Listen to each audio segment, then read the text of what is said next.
Excellent presentations. I know, well, our speakers have already posed questions to each other. I have questions, but the floor is yours now. I'll take questions in 2 rounds. Yes, if I can see hands, I will give the floor first to Sebastian, and introduce yourself. Hi, Sebastian Dulin, Research Director of the IMK. Well, thanks for these great presentations. I think they illuminate a lot what is discussed at the moment. Let me offer one observation on Marc's and Eckhard's presentation. My feeling is, and we published something on that at the IMK, unfortunately only in German, on the German economy, but my feeling is that there is a bit of inconsistency in how we define inflationary profits and inflationary wages.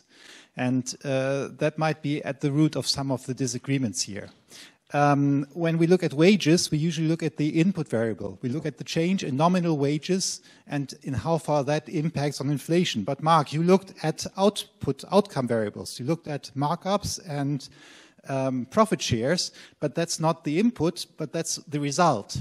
Yeah, so in a way, I mean, we would say at the IMK at least that wages are inflationary or tend to be inflationary if nominal wages grow faster than, or nominal unit labor costs grow faster than the inflation target of the ECB.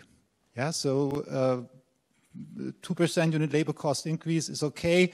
5% tends to be, or at least carries the risk of being inflationary. And I understood some of Eckhard's models as similarly, that the nominal wage increase there leads to inflationary, or might lead to inflationary pressure. And you actually might have, in some of the models you presented, Eckhard, you might have inflationary wage increases, but falling wage shares.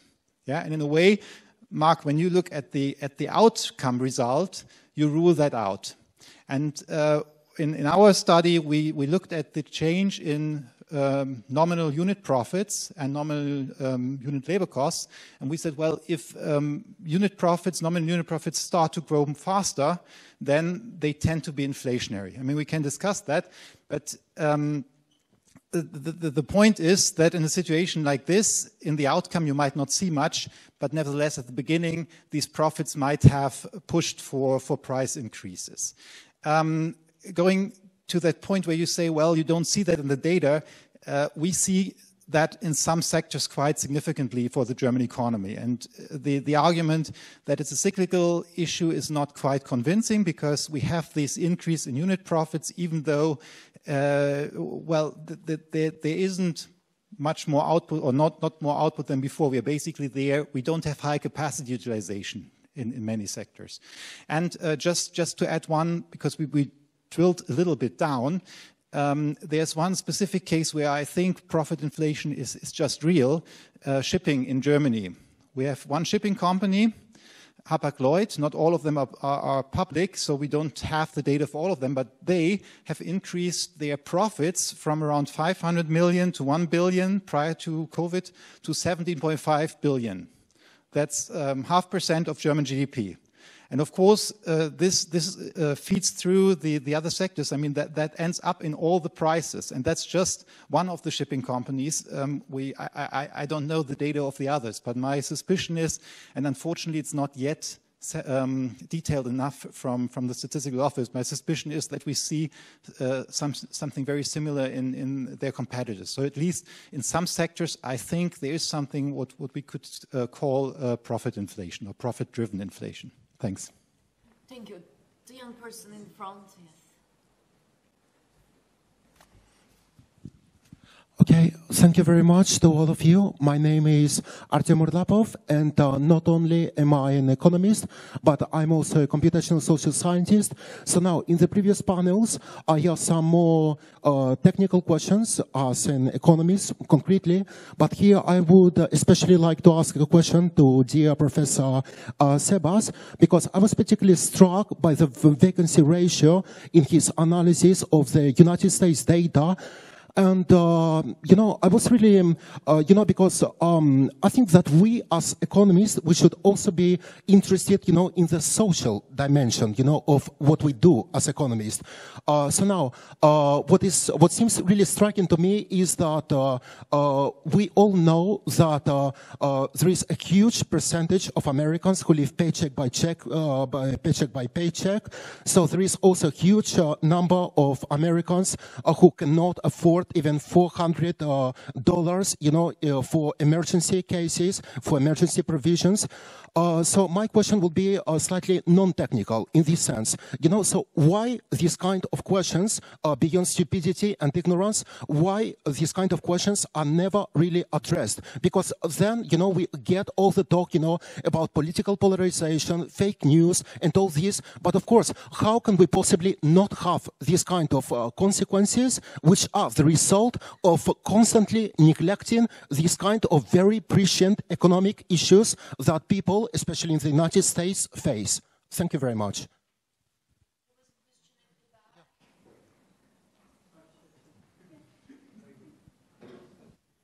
Thank you for the presentations. Patrick Mocker of the Austrian Federal Chamber of Labor. A very detailed and small question in comparison to Professor Lavoie. That was about the even closer. Okay. I had a question to Professor Lavoie about the Steindl story. So if the firms with the higher profit margins do overtake the market shares of the lower profit margin firms, wouldn't that be consistent with the profit push inflation? So wouldn't it have the same trigger and same effect? By generalization, the other dynamics that led to an extension of the profit margin of existing or newly emerging firms with effects on inflation. Can we get the mic here to the front? We're jumping regions very wildly, but yeah, thank you to colleagues. Hello, I'm Peter Bofinger, University Würzburg. Thank you very much for the presentations. I have a question to Servaas, and I'm wondering why he dismisses the demand side effects of the US inflation, because there was an unprecedented increase in disposable income in 2020 and 2021. And if this did not translate into inflation, what happened? Thank you. Yes, there is one more question for the first round. Hello, I'm Guilherme Morlin from the University of Pisa. My question is to Eckhard Hein. So one criticism that many post-Keynesians did to Nauru models in the mainstream is the missing deflation puzzle after the financial crisis. And I would like to know, how do you address this in your perspective? Okay, I think this is a good amount of comments and questions for the first round. Shall we go in the reverse order and start with Marc? Oops, how do I get this to work? I should have been sitting in the middle. Right. Well, on the question by Sebastian about the definition of wage inflation, I think I'll leave it to Eckhard, because because I think you had an email conversation about this, but I'll reply to what you said about that if you observe an increase in unit profit, then automatically you would say that this is profit inflation. I would say no, because the increase in unit profit may be due to an increase in, well, to a decrease in the overhead labor cost, or it may be due to an increase in the cost of imported material relative to unit labor cost. So I don't feel comfortable with calling an increase in unit profit automatically an increase, a profit inflation. On transport, yeah, I mean, transport was one of the key factors explaining the increase in inflation. Should we call that profit inflation? I'm not sure. You know, it was you had all those boats that were stuck in harbors and couldn't deliver the merchandise. So it was like a big increase in scarcity of transport in some way. But that's debatable. I mean, I wouldn't stick my head on this. And the question asked by Patrick on the Steindl idea that that if we have a recession, the firms with low markups would go bankrupt, and their market share would be taken over by the firms that had a higher markup. Well, again, it depends how you define it. I mean, there is no increase at the microeconomic level of these firms taking over the market share because they managed to survive. But it is true that there would be an increase at the macroeconomic level because the composition of the firms has changed. So this is a composition effect. I'm not sure we should call it profit inflation. It works like this. Yes.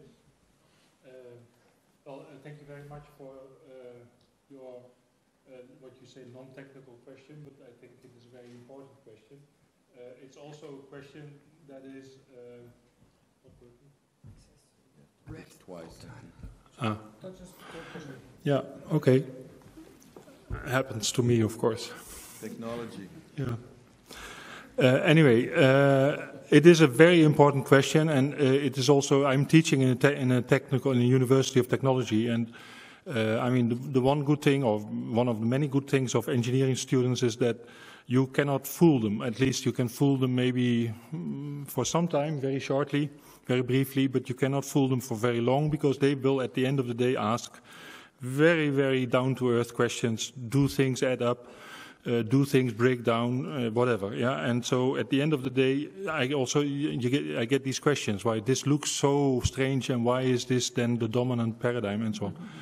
Yeah. I think there. I mean, this is more. It is beyond my. Beyond what the answers beyond what I can say. I think many big parts of economics are, how to say, captured by worldly interests, and that is finance, it's big firms, and it's also government positions.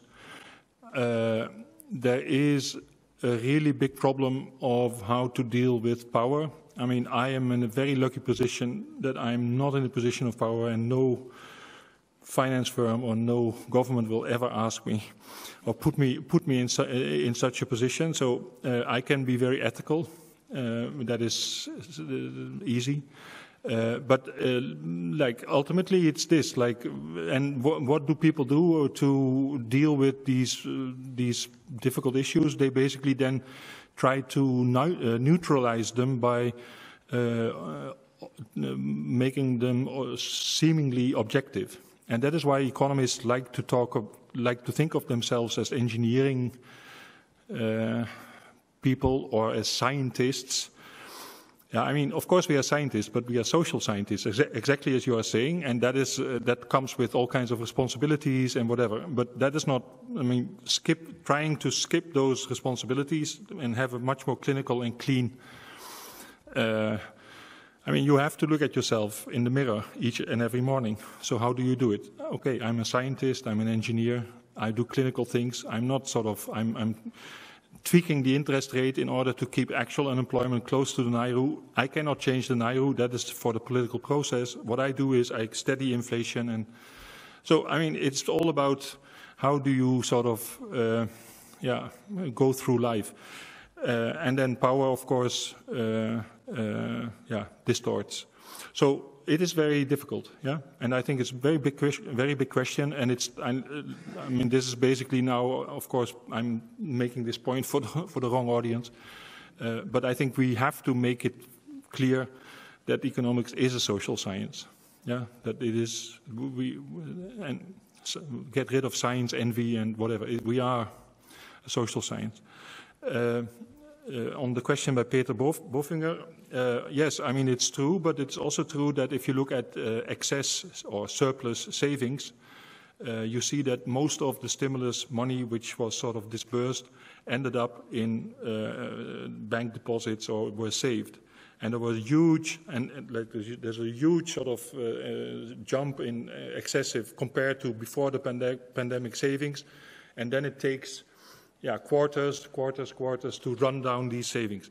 Now, okay, the money is spent. Why didn't that lead to inflation? Now, I think if I was, let's say, middle-income American family, if I was part of that family, and if I was, suppose I receive, indeed, quite a substantial amount of money, I save that money, okay, maybe I have some ideas, then all of a sudden energy prices start to explode. And what do? I mean, price elasticity of energy demand is very low. I have to pay the car, I have to pay the energy, the heating bill, whatever. I mean, it's simply like, it doesn't lead to, of course, there's what Marc showed is true. There is a demand for goods, and a shift away from services. And that in itself is inflationary for the simple reason that probably profit rates are, whatever margins are higher in goods than in many services, and so on. So these things are also part of the story. So it's not black-white, but I don't think that there is. Look, there's a study by, I think, Parker and co-authors, and these people were not sort of predisposed to think that the stimulus money was not spent. They looked very specifically at consumer and household data, consumer survey data for the US for the 3 rounds of stimulus spending. And they basically concluded that the money was not spent. In the 3rd round, spending was actually 0. I mean, the reference is in the paper. You can check it. I mean, I think it is a piece of research which I cannot improve on myself. This is the evidence on which I base my argument. Thank you. Eckhard. Yeah. Now I have to switch it off, no? I think it's fine. Okay. So you've heard me. Well, I'm not at a University of Technology, so I have an excuse, I guess. Sebastian, many thanks. Yes, I agree. I mean, as soon as we have persistent inflation, wage increases are involved in that. Otherwise, we would just see a change in, so to speak, relative prices, so the price level relative to the wage level.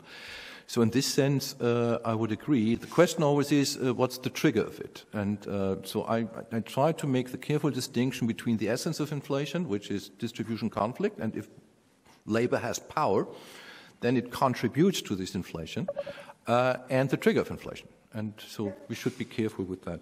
Whether I would agree to a 2% rule right after the shock has hit, I'm not sure, and in my slides I think I'm careful saying in the medium run we should go back to this rule because, well, I don't have to explain that, because making labor accept high losses in real wages after a shock is at least something which can be debated and which should rather lead to a period of transition. And I think basically we've seen that, or we're currently seeing this process assisted by government support, so for those who are affected most. On this issue of whether we have profit inflation or not, I don't want to go too much into that, but I don't care how you call this unless you're clear what's the source of it. And I think from both Marc's and my presentation, it should be clear that there may be very different sources of this type of change in distribution. So it may be a rise in the markup due to changing market situations, due to changing market power of some firms. It may be due to changes in the composition of costs, of variable costs. That's what I have focused on in particular. And it may be due to changes in the composition of the economy, so both within the sector and between sectors. I mean, that's already in Koletsky, so nothing we should worry about too much. So as long as we are clear what's the source of it, you can call this profit inflation or not, but we should clearly check what do we mean by the trigger or the source of this change or this correlation of inflation and rising profit shares. Guillermo Morlin, I'm not sure whether I fully got your question. So what you have in mind is, or what you imply is that after the financial crisis, we should have seen deflation? Okay. Well, then please address that to Marc Lavoie. I can give this back because that is part of his model. Where if employment falls and falls below equilibrium or the employment level at which we have constant prices, then you would see deflation. In my model or in our model, it is not the case that we should see deflation. We should see disinflation. We should see falling inflation rates. And I think this is something, at least in some countries, which we have seen. And also bear in mind, I mean, these are pedagogical models in order to show some conflict, to show the result of conflict. If we look at the real world, if we look into the data, we have to add institutions, we have to add what I would call the presence or non-presence of wage bargaining coordination, which is there in some countries but not in others, and which will then change also the implications of the model. I tried to show that very shortly. I apologize for that again. At the end, when I say, well, in an optimal world, we would like to see an alignment of targets, and then even if employment falls in a crisis, we should not see a change in inflation. So inflation should then, in an ideal world, stay constant, employment moving up or down. So I think, therefore, be careful in applying this pedagogical approach immediately to the real world. Always take a look at the institutional framework in which we are in. Okay, thank you. Brilliant. We will have a short second round. I have queued myself, and basically I haven't given you time enough to touch upon a few issues which I want to raise now. And you will still have very short time to reflect on it. But climate inflation, I know you have written and talked about that, but when this post-pandemic inflation is gone, the climate inflation probably will be the thing that we will be talking about in some next FMM conference. So I think there is something to mention tonight before we conclude the causes of inflation panel. The second is really bringing me to, well, future research. Should we not be looking at firm-level data to really nail down this idea of markup rates? Where are they increasing? Why are they increasing?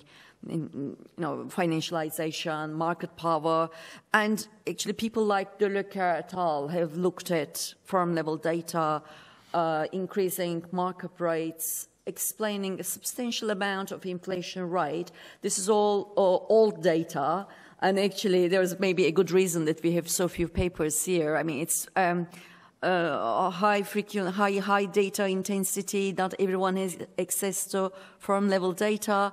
And for 2022, we have just about to have the full scale of companies in databases like Orbis. But is that not the future if we have to really address that? I mean, with very macro level national accounts based analysis, we will probably not be able to address that. The third is really a rhetorical question, but why are the new Keynesians sticking with still as low as possible inflation targets of 2%?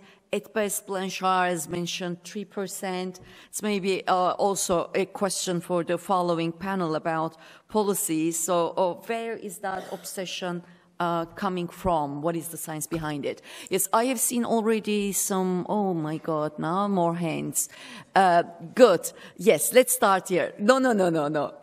Go ahead. Yes. Yes. I don't have a microphone, but I think you can hear me. It's coming.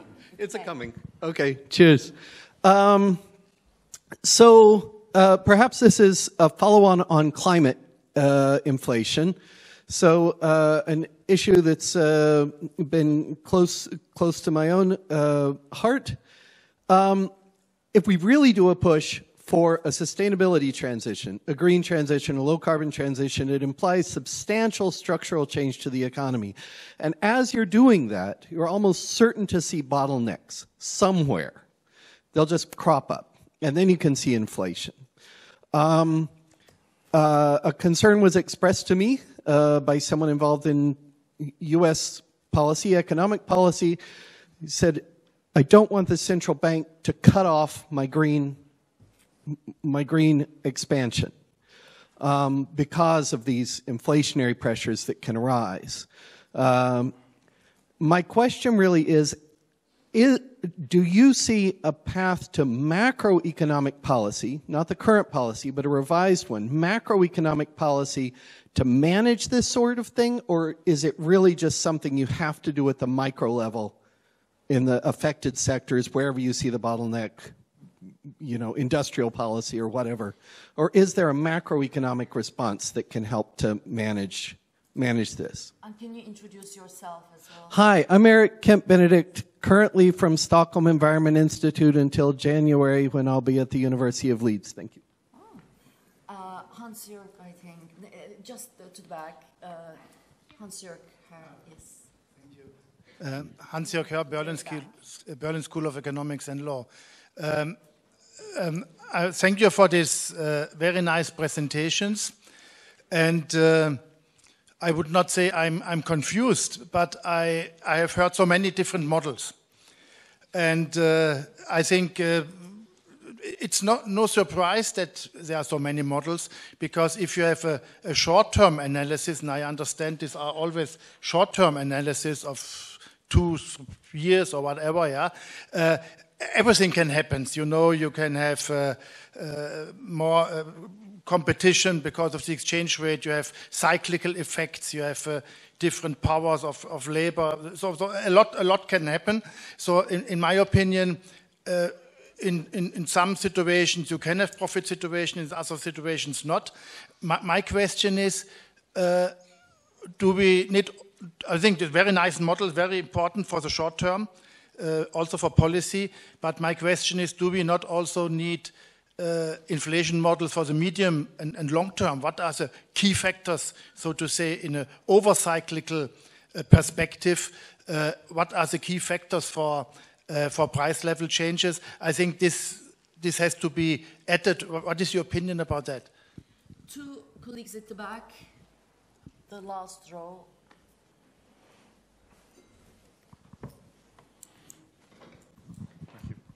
Hello, Thibault Laurent-Joie, University of Aalborg, Denmark. So I've got one question that Marc and Eckhard can share, one for Servaas, actually 2 for Marc and Eckhard. So first of all, thanks Eckhard for mentioning Kalecki 54, where prices are flexible in the primary sector. So Marc and Eckhard, how would you model this? Because presumably you would need an endogenous markup. So would you do it like Wildauer et al. Using capacity utilization, or would you use inventories, for instance? Second question, is it really that impossible to integrate the effect of demand inelasticity to prices in our thinking around pricing behaviors? Because Marc, you mentioned the luxury sector, which is notorious for having a structurally inelastic demand to prices. So if you consider, you mentioned it towards the end of the presentation, right? And or when you increase the wages, you could say that from a demand perspective, workers are will be less reactive to higher prices because their apparent reaction will be lowered. So I mean, there are several authors, Harrod 36, The Trade Cycle, several papers by Lerner in the 30s, the 70s, incriminating or like using that concept. And Servaas, why does your chart start Q2 2020? Okay. My neighbor. Short, final. Very short.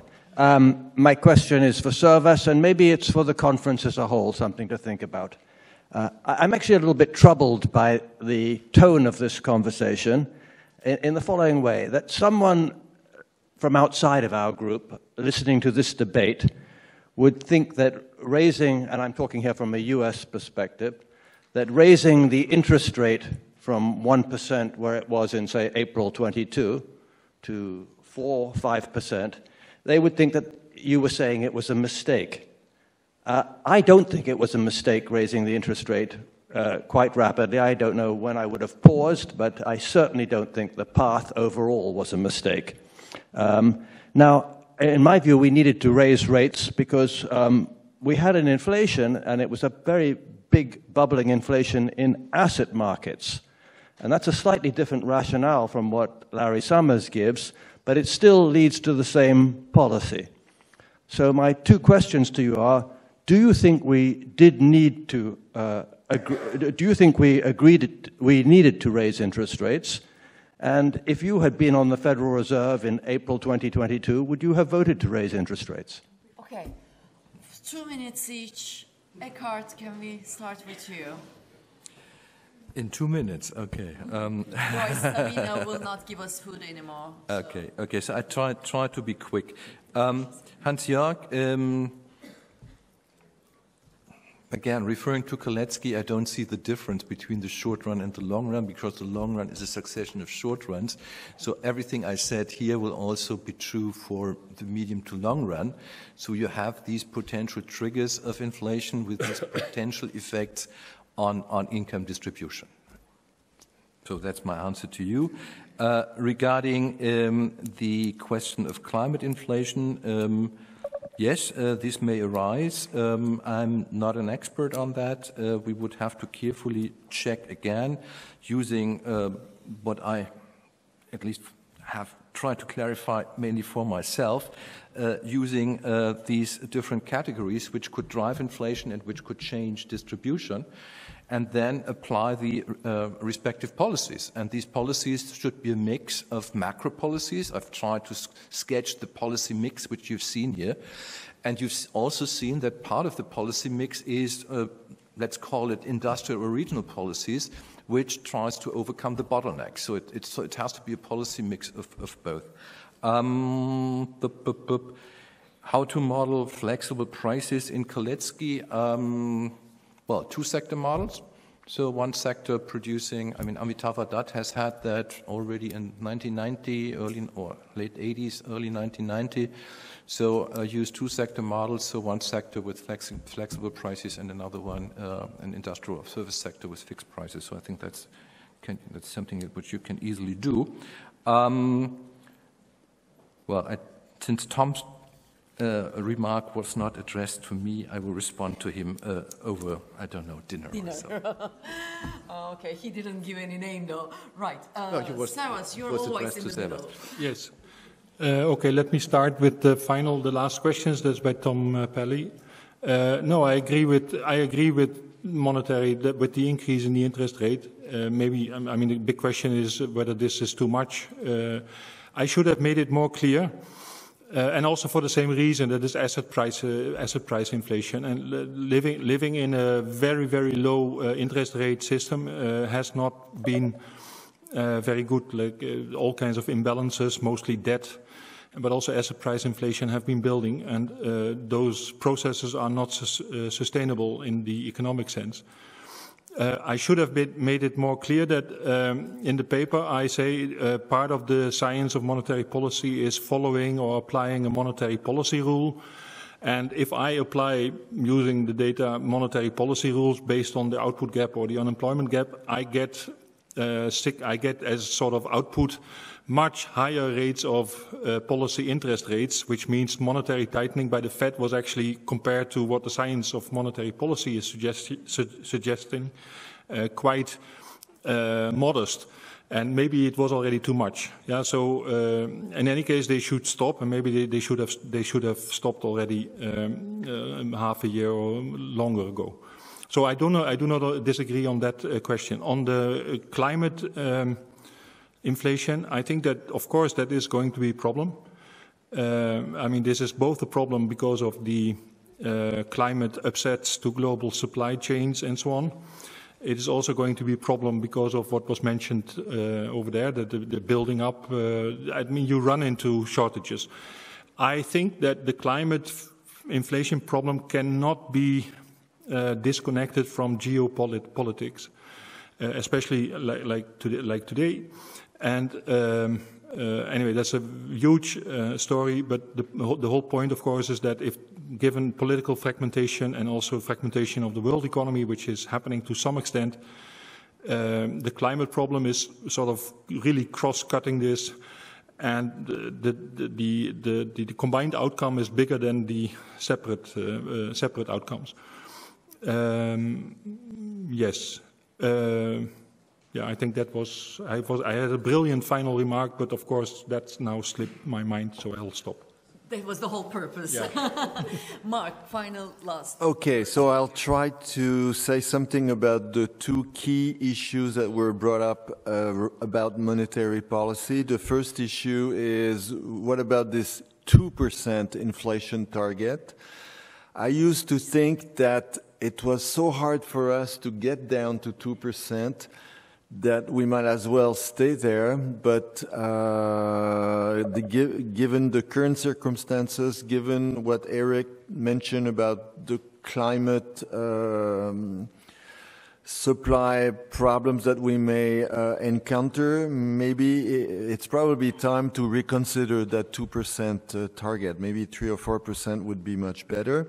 And regarding what Tom Pally said about interest rates, I would agree with him, broadly speaking, in the sense that I am among those that have stated many times that interest rates were too low for too long, and they had to be increased. So, as Servaas said, whether they shouldn't have been increased as much is another issue. But I'm also from the post-Keynesian view that interest rates should not or should barely be modified when we run into either unemployment or inflation problems. That someone mentioned this morning the Pasinetti rule, that the rate of interest should roughly, the nominal rate of interest should roughly follow the trend rate of growth of wages. That's my view on this. And so have a nice supper. Servaas, I want to upset the schedule because Marc asked the question and the gentleman at the back asked the question. I think my answer is very defensive. I think if you do numerical work, the starting date of your analysis will always matter. Like if you do it earlier or later, you get different outcomes. I think Sebastian actually made, I think for me, I thank Marc for pointing out many somewhat hidden aspects of the problem. But I do think that the main problem was formulated by Sebastian, saying that we basically work with output numbers, and from those output numbers we try to infer input prior decisions, and that is always a stretch. Yeah, it's like, okay, I mean, especially if we work with national accounts data or even industry data, those are averages and ex post, and they are a mix of, so it is very complicated. So I thank Marc for being very solid and precise. I agree with his points. But I do think that part of the solution, especially if we want to do it empirical work, is also almost like not solvable. And in any case, anyway, you asked the question, do we need firm data? But it's the same problem, like you get ex post published firm data. So what? Folks and some assumptions about market rates. But yeah, that we discussed really over dinner because Sabine is now here. Okay, thank you so much for excellent presentations and your input.